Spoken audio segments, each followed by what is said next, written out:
Hi everyone. Today today is the session 13 where we'll be looking at, and this happened to be the last session for this module, which we'll be looking at plan change and organization development.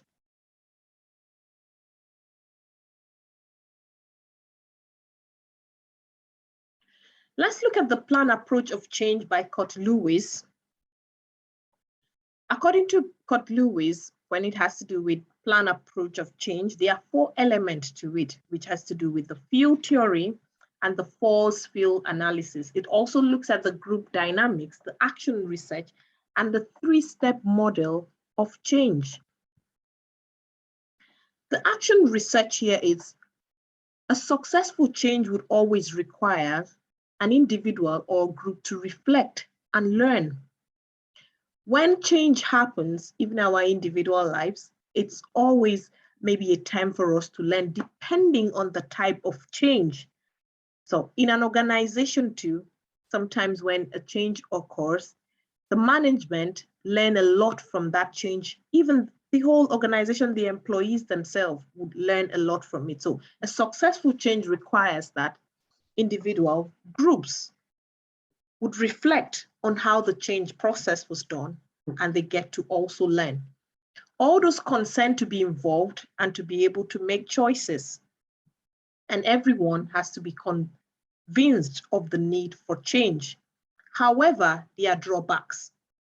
Some of the drawbacks of change is that it ignores organizational change and development is that it ignores regression. The coping cycle of change is that there's always denial, there's defense, there's discarding, and at some point, people begin to adapt. So that adaptation phase and then internalization. The coping cycle, so the stage 1 that has to do with denial is when faced with the need to make change or accept significant changes, the first reaction by many people or group is to deny that there is really a need for that change. Everyone wants their comfort zone. The stage 2 is the defense. When people realize that change is taking place and they cannot stop it, they might feel rejected and a bit depressed. It can turn into a defensive behavior where people would defend their past practices. To them, their past practices is good because it's their comfort zone and behavior, and deny the new ways. They say the new ways would not be sustainable or would not be suitable to them and their job. The stage 3 comes to the stage of discarding. This is where people realize that the change would take place. Whether they like it or not, there's going to be a change, and that it does affect them and they need to adjust to the new situation.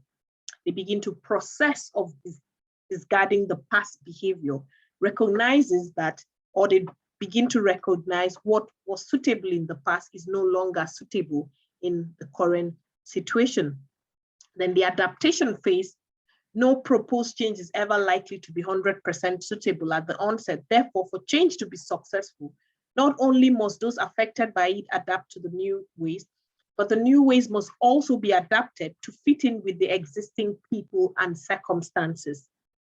And the stage 5, which is the internalization phase, this is the stage of the coping cycle where change becomes fully operational and new ways of working and behaving have been developed. People reach the point where psychologically they see the changes not as new, but it becomes a normal life. It becomes a normal routine for them, the way things should be done.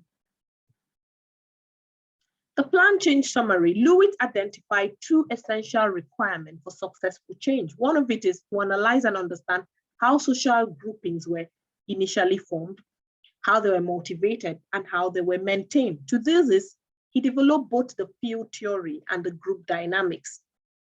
Then the second one is to change the behavior of social groups. The primary method he developed for achieving this were action research and the 3 steps models of change. You can see that and have an extensive read, it's been uploaded on the Google platform. The organizational development, the standard bearer for plan change. It is an industry. It operates across the world. So we're talking about organizational development now. That is a standard bearer for plan change. is an industry perspective. It operates across the world. It regulates itself. It has its own qualification. It has approved tools and techniques. Let's look at what French and Bell 1995 said about organizational development. Organizational development is a unique organizational improvement strategy that emerged in the 1950s and early 60s. It has, however, evolved into an integrated framework of theories and practices that are capable of solving or helping to solve most of the important problems that are confronting the human side of organization. Organizational development is about people and the organization, and people in the organization and how they actually function. Organizational development, which is an acronym for OD, is also about plan change, that is getting individuals, teams, organization to function better. A plan change involves common sense. It also involves hard work applied diligently over a period of time, a systematic goal-oriented approach, and valid knowledge about organizational dynamics and how to change them. Valid knowledge derived from behavioral sciences such as psychology, social psychology, sociology, anthropology, system theories, and the practice of management. What are the core values of OD? The needs and aspirations of human beings provides the prime reasons for the existence of any organization within a society. OD places a high value on trust and mutual learning. Change agents are committed to improving organizational effectiveness. OD is most effective in situations where organizations are committed to cooperative, participative change and pursue a win-win outcomes. The main approaches to OD is empowering employees to act, creating openness in communications, facilitating ownership of the change process and its outcome, the promotion of a culture of collaboration within an organization, the promotion of also continuous learning where you put in place training, put in place resources where people can learn.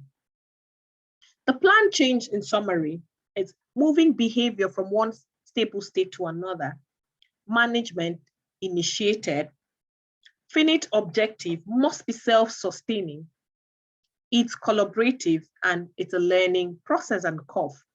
Underpinned by democratic humanities value, is a clinical process where it looks at the diagnosis, the action, evaluation, the further action, and the further evaluation. Plan change criticism assumes environmental stability. It ignores powers and politics to relent on managers not applicable to situations that need rapid directive transformation change. It is a one best approach, limited applicability. There are other more appropriate approaches to change, especially the emergent approach, where we've actually done some discussion around the emergent approach in our previous tutorial. Have a read on the resources of plan change and organizational development. And when we have our tutorial session, we'll also discuss some of the bit of that. Thank you.